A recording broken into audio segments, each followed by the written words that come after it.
my name is Sarah McDonald. I'm the Executive Director of Family Promise of Augusta, and like everyone else has said, it's just an honor to be here, not only with you lovely ladies, but also with the 6 other people here. We were at an Exchange Club luncheon earlier, and just hearing all the great work that's being done in this community, it's mind-boggling. So just to be sitting with them is just an honor in and of itself. But I'm with Family Promise of Augusta, and so probably a lot of y'all are thinking, okay, well, who are y'all and what is this formerly known as Interfaith Hospitality Network?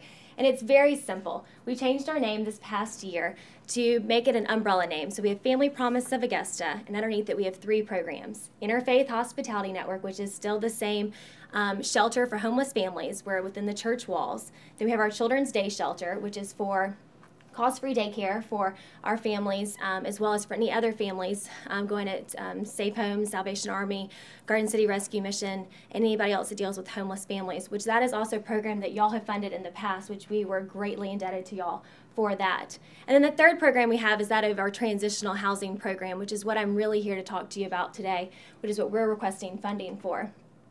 You see, after our families leave our emergency shelter, that means after they've been able to find housing and have been able to get a job, not find housing, they've been able to find employment, and have been able to pay off those past bills of Georgia Power and the Augusta Utility Company and things like that, then they're able to move out. What we have found is that here in Augusta, Georgia, there really is not any affordable housing out there. Affordable housing for somebody working minimum wage is not $700, $800 a month rent. They really needed something around the $300 level, and for $300 in Augusta, you're not going to get much, and you sure aren't going to get somewhere that's safe for your children to be at. So that's where our transitional housing program really came to be. Is we were having great success finding our families jobs and finding them, getting them ready with budgeting and parenting skills and all that, but we weren't finding anywhere for them to be able to go. So that's where our transitional housing program came into play. We currently own 11 units of transitional houses throughout the Augusta area. 10 of them are all on the bus line.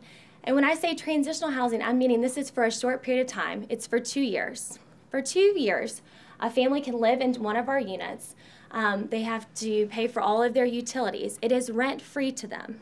They pay for the utilities, then 30% of their remaining income must be put into a savings account. Then they start meeting with our case manager or myself. Starts off once a week, then we go to every other week, and then we go to monthly. Sometimes we have to go back to every week along the way. You know, I describe it as this. A lot of times we've experienced in your own house that your kid went off to college. They had to come back and live with you for a little bit after they went off to college. They're trying to find a job, trying to get things around. That's what transitional housing is. It's so hard for our families to go straight from being out on the street, being homeless, surviving day to day to day, to then telling them, oh, well, you got to plan out a year now. Or you got to plan out the next 3 months. Sometimes it's just not even possible for them. And this is another way where we get an extra 2 years with them to be able to do case management. You know, we're not going to change 20 years of their life in just 30 days when they're in our shelter. This is where really we can get with them and saying, you know, maybe how you were raised was different than this. You know, a lot of us know how to balance a checkbook because our parents taught us how to. Many of our families, their parents never even had checking accounts to even be able to do this. So this gives us 2 extra years of intensive case management to work on budgets with them, going, your rent is going to be about $600. You're making this amount. Sitting down, making it very simple for them, working on parenting skills with them, how to parent, what works with that. You know, the children are going through a lot. They've been through a lot prior to this place, and now the kids are in a stable environment. How can them as parents help them along with that? How do you sit down with them and help them do homework when you get home in the afternoons? What does that look like with that?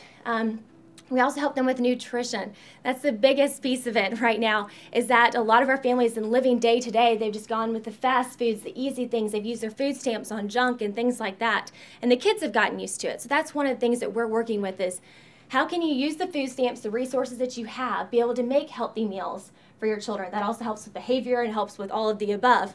If you were school teachers, you're probably like, yes, thank you. Somebody saying that. But it's really just education. That's the big part of it. But I say that we at Family Promise, we're going through life with them.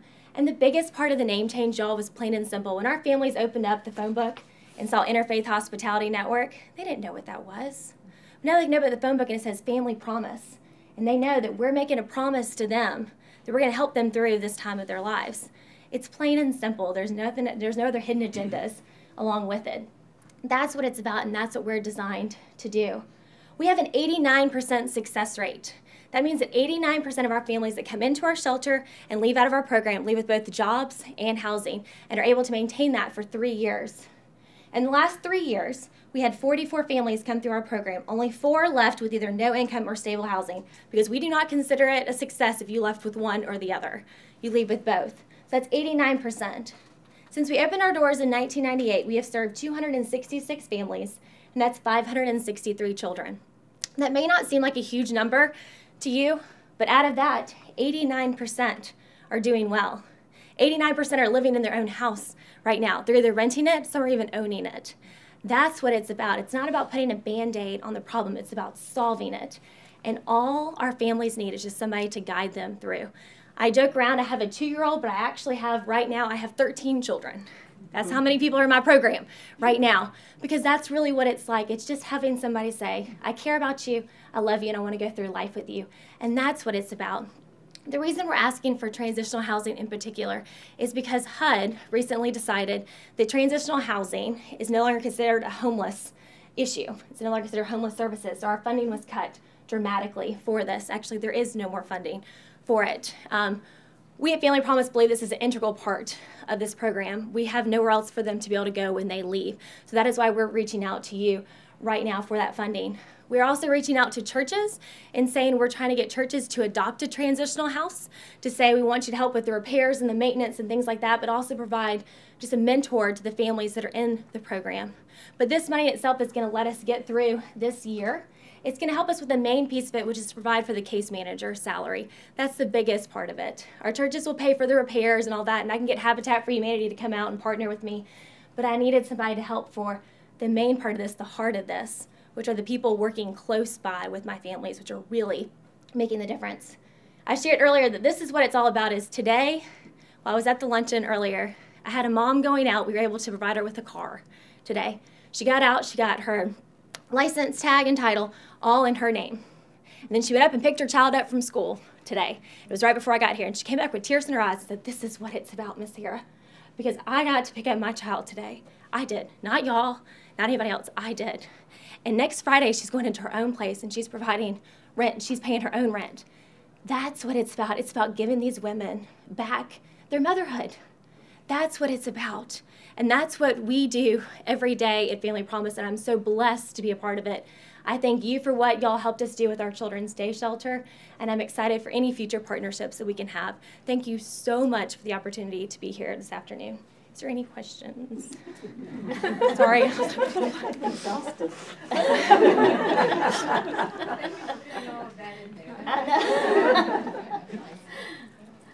Anybody? Yeah. Thank you. Thank you.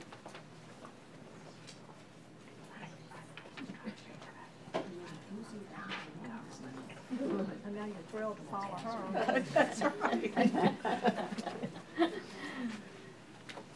Thank you for, I join my voice with the others in giving me the privilege of being here today. And it's been a while since I've been nervous speaking in front of a group. And I was just reflecting, why is that? And I think because I'm looking at, first of all, nonprofit leaders in the area, but also really competent and compassionate women who care deeply about their community. And Heritage Academy would not exist without people like you. For those of you who don't know about us, Heritage Academy is an independent school. We offer quality college preparatory faith-based education to children from diverse families, whether that's racially, economically, or socially diverse families. We have an intentional mission to the children of low-income families. This is our 12th year. We started in 2001 with 10 children in kindergarten. We now have 170 in K through 6. And just thinking about addressing the low-income families, 83% of our budget is carried by donors from women like yourself and all throughout the community. Tuition is covered, 17% is covered by tuition from the families themselves. At no time in history have parents been more unsure of their parental role. I think I'd like to just tell something funny, too. I'm the oldest of 7 children. I grew up in Brooklyn, New York, and my mother said this twice a day. we had breakfast, and she said, "I don't want to see you till lunch." And then at lunch, she said, "I don't want to see you till dinner." She never asked us what we did that day. The only time she cared was whether or not we were bringing the police home with us. My mother did not lack for confidence about her parenting skills, but today parents do. Even the best parents with lots of support are not all that sure about whether they're using the best techniques. Now imagine how this plight is multiplied many, many times over for a single low-income mother, someone like Nicole at our school. She has no family in town, she's very young, and she's living fairly isolated from the rest of her community. She lives downtown within walking distance of the school. She still has high hopes for her son, a bright, energetic boy who for the last 5 years has been captain of the ship at home. Mom is eager to get help because she wants a better outcome for her son. We have many mothers like Nicole at Heritage Academy. We have an intentional mission to serve low-income families with a great educational opportunity for their children, which they lack if they live in the urban core of Augusta. These mothers need guidance from someone committed to helping them develop the parenting skills they need to lead their families. School administrators and teachers, while they can be helpful, they're not enough. A parent may be reluctant to acknowledge her need to those individuals because the stakes are very high. If she divulges her struggles, will her child be able to remain at Heritage Academy? In fact, over the last 12 years, and I'm the founder and executive director, I didn't introduce myself. My name is Linda Tucciaroni. We have found that, generally speaking, children leave Heritage Academy not because of the child, but because of the parent. And so what she needs is someone committed to her. Not necessarily her child, but to her. And she needs a coach, someone dedicated to helping her become the best parent she can be. So our grant proposal before Women in Philanthropy today is for partial funding of what we're calling the Parent Coach Program. The Parent Coach will work with a parent, a mother, to develop the leadership skills in the home that lead to authoritative decision-making skills, reduced explanations. We often say, "You talk too much." Clear expectations and boundaries. The PC, or parent coach, will obtain relevant information from the child's teacher about the child in order to assist the parent in effecting change in behavior both at home and at school. The parent coach, however, is not a therapist. Instead, the PC helps a parent to develop skills through practice and guidance that are beneficial to both the parent and the child, and skills that are self-reinforcing. The parent should not feel threatened by such an interaction because the parent coach is committed to the success of the parent, much like an athletic coach is committed to the success of the athlete. The parents for this program will be selected based on the behavior of the child, and time will be spent working with the teachers to select those parents, but parents, once they know about the program, may also select to join the program. In anticipation of the question, how will we know we're effective? The Parent Stress Index test will be administered pre and post interaction with the parent coach. In addition to working with the parent one-on-one, the parent coach will oversee the delivery of 2 nationally known and effective programs to groups of parents, and that is Love and Logic and Financial Peace by Dave Ramsey. At Heritage, we've discovered that self-confidence is achieved through struggle and achievement, not through someone telling you that you are number one. Self-confidence is not developed when kids are robbed of the opportunity to discover that they can indeed solve their old problems with caring adult guidance. There is an approach to raising children that provides loving support from parents from parents while at the same time expecting their children to be respectful and responsible.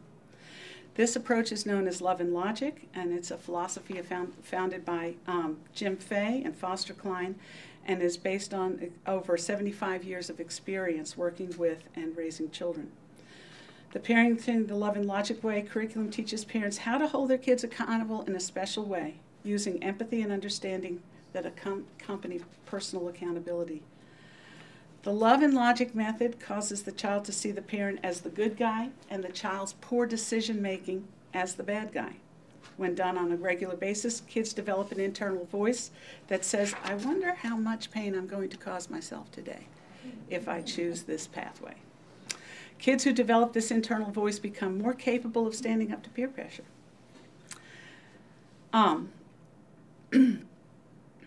Parent-child relationships are enhanced, family life is less strained, and we have time to enjoy our children instead of either feeling used by them or playing the policeman. Because we exist to serve the children of low-income families, most of our parents struggle to make ends meet. They need assistance in learning how to manage their resources, no matter how small they are. Dave Ramsey's Financial Peace Program will provide the information they need to get out of debt, plan and spend wisely. And because the program will be held at Heritage Academy, I know there are various venues throughout the city that do it, mostly churches, but because it'll be at our school with childcare available, the parents will be in a familiar and safe environment in which their interactions can be most productive with the instructor. The parents will learn how to budget, create an emergency fund, how to get out of debt, and moreover, they'll develop peace that comes when financial stress is managed well or alleviated, and this will lead to improved relationships with their children. Thank you again for the opportunity to present. This would be a new program for Heritage Academy. So this is pioneering for us, and we hope to reduce the loss of parents because of children's behavior and the inability of parents to figure out how to get a handle on that. And so I think it'll make us more effective all around as a school. Thank you again. Any questions? You said that the parents will be selected based on the behavior of the child. Right. Any idea about how many parents you expect to serve? Well, thank you for that question. Just with this, the parents currently in place, we've identified about 15. And that doesn't, next year, we're 170. We anticipate being 190. And there will be a total new crop of kindergartners. So that, that's 36 more families. And we prefer to work, to identify the parents very early on, and where it can be most effective. And I have a motto: fail early, fail often, and because it's such less risk when they're younger. And so we want to be able to work with the families, particularly of K through second grade. Any other questions? Thank you so much.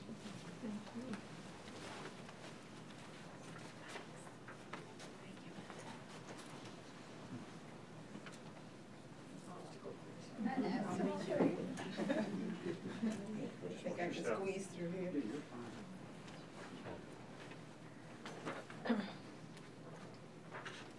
I'm Linda Scales, and this is Michelle Davis, and we're from we're both on the board of the Rachel Longstreet Foundation.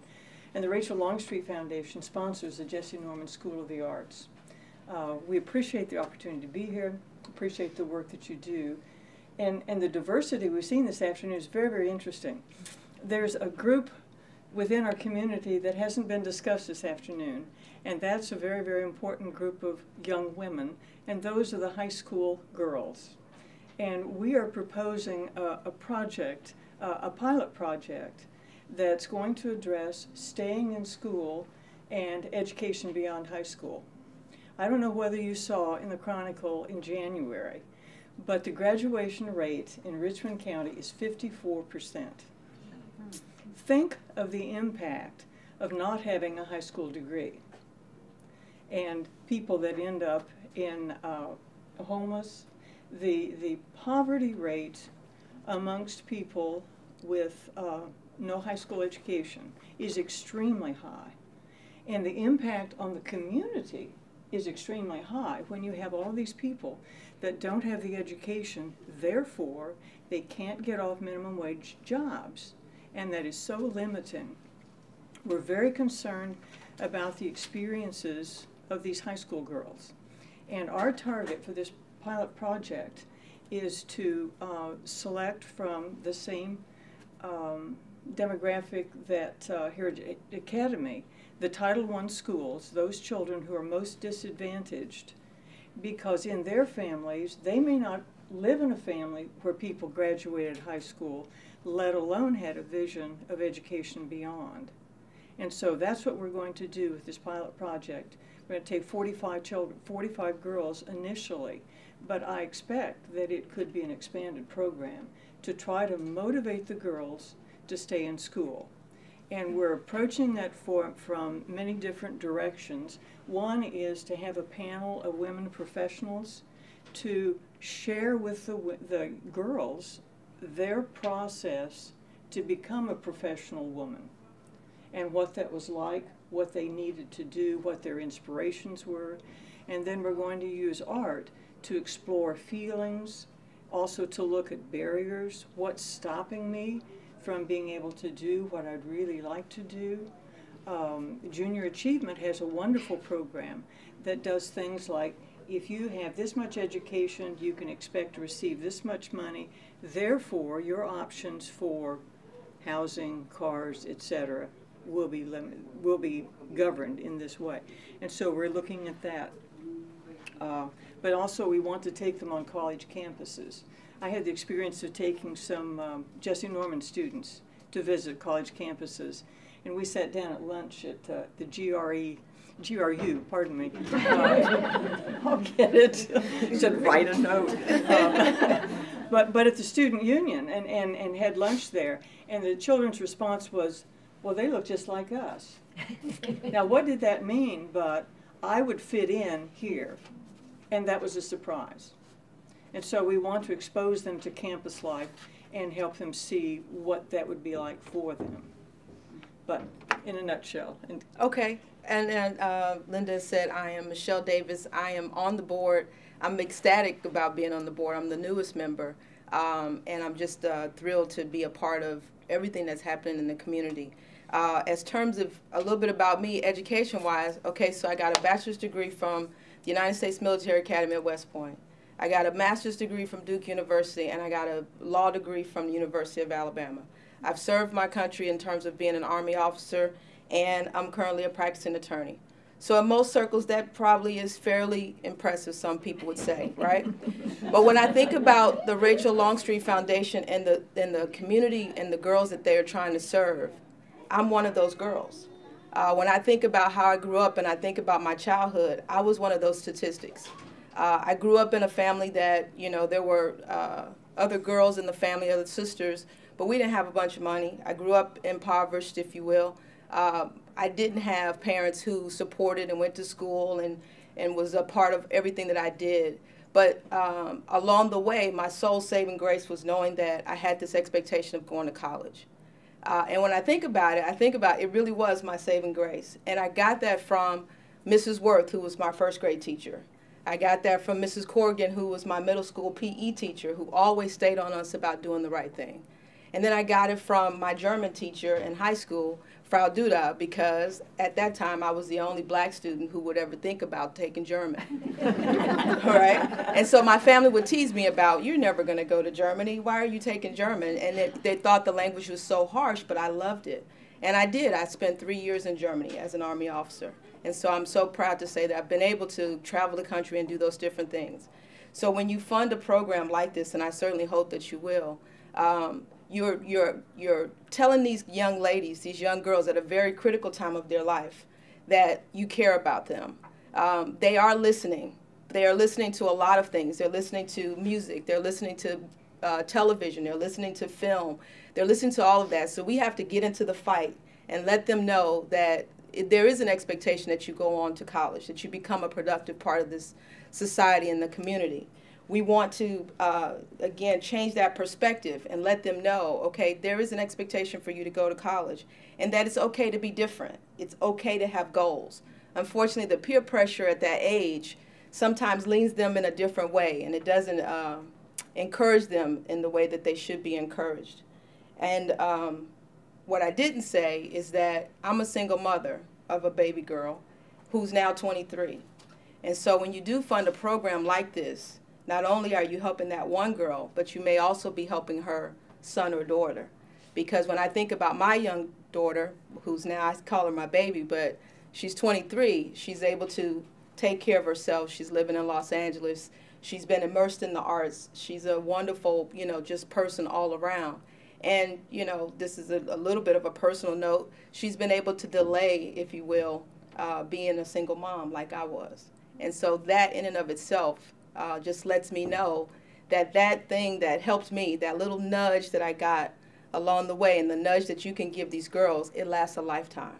And so I just thank you for the opportunity to be able to speak to you, to encourage, you all to support young girls in the community so that we're statistics, if you will. I'm a statistic, but that little nudge definitely lasted me a lifetime, and I'm appreciative of it. So thank you. Questions? Yes, ma'am. You talk about being a single mother, etc. Do you give the girls some concrete help in not becoming pregnant, since that is a pressure in high school?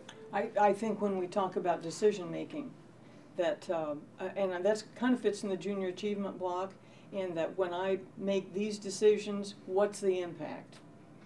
And the responsibility that goes with all of my decisions. If I decide to drop out high school, I can do that, but what's going to happen? And if I decide to get pregnant, what's going to happen? And I think it's in the decision making that we would try to guide them. And there's a part of the program that basically says, where do I expect to be in 10 years? Or where do I expect to be in 5 years? And that unknowingly, I think, girls at this age are making decisions that really do last them a lifetime. Oh, absolutely. And of course, becoming pregnant at a young age definitely sets your course a little bit differently. And so in the decision-making process, or in that block of instruction, they're able to hopefully visualize and say, how do I want to see myself?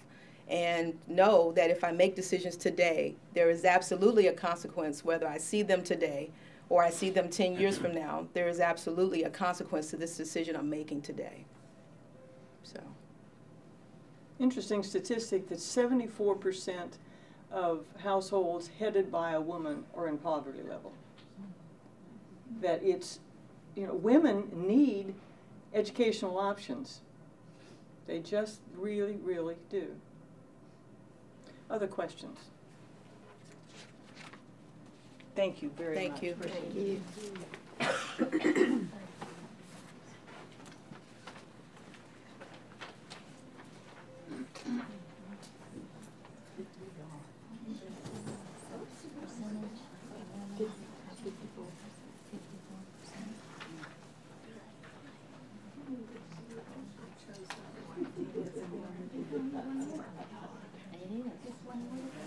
I wish I'd gone ahead and voted for it. I want to vote. It is what you do when you go home and ponder it and then pick it. And some of it depends on that home. Yeah. What Good afternoon. I'd first like to say thank you so much for having us, selecting us as one of your finalists. We are extremely humbled that you've done that, and we are going to be presenting information to you about our Women's Job Skills Training Program. My name is Della Epps, and I am the Women's Job Skills Training Coordinator. And this is Susan Meehan. She is our Grants Manager for the Salvation Army of Augusta.